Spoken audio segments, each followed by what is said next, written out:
China and America will actually begin speaking again. And there might be some announcements around things like artificial intelligence and the production of fentanyl. A lot of the fentanyl on the streets of San Francisco actually comes from China through Mexico and across the border. So there might be a few things that the two countries can agree on, but I think there isn't much hope from what I can see that there's going to be any kind of high-level diplomatic agreement here.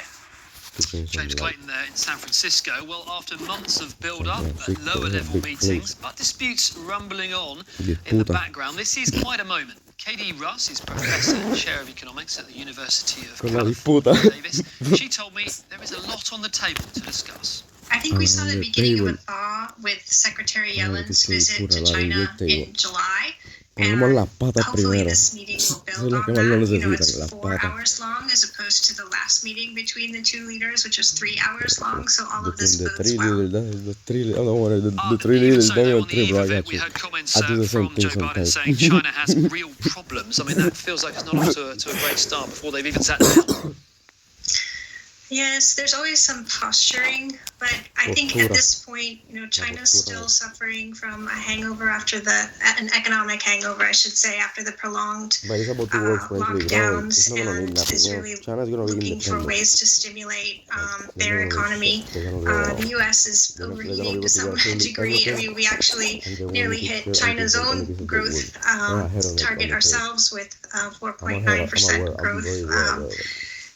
In the last quarter this year. So, I think there are some opportunities here for both countries to seize on a thaw. It would be helpful if the U.S. were able to use some of these economic levers to try to gain additional partnership or at least less confrontation from China in issues such as the conflict in the Middle East and the Russian invasion of Ukraine. Of course, the two superpowers do have that kind of, the influence, the responsibility on the global stage as well. I mean, as you touched on there, I would imagine those topics will come up and they are very important too. Absolutely. I mean, we're already seeing talk of an agreement to limit use of AI in military applications, especially control of nuclear weapons. There's talk of a deal on fentanyl trade to cut down on that. You just heard an announcement in the last few hours about agreement to resume climate talks. All of this occurs in the context of continuing trade tensions. As was mentioned, the U.S. has not lifted the Section 301 tariffs on Chinese goods. We continue to limit exports of semiconductors to China in some key ways. Yeah, but lower the temperature. Get it to absolute zero Kelvin, and you get a superconductor. This warming of talk about it's a cooling effect, actually. The economy, climate, and other issues is a significant advance, I think. Congratulations. You sound cool, I guess. Since you're thinking, I'm guessing. Alright, so now we get back to the documentation here. Look what we got.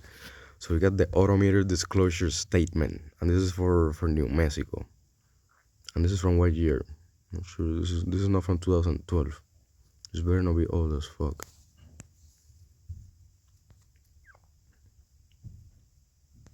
This is the New Mexico Taxation and Revenue Department Motor Vehicle Division. I don't know if that's like July 12th or if that's fucking like. Most of the time when they put two, it means that one is the month and the other one is the year. So this is old as fuck. This could be from 2012. But this is from 2021, meaning that this shit probably like got established in 2012, but it's still going onward. Alright, so what was the statement I had to fucking disclosure from here? Instruction, penalties.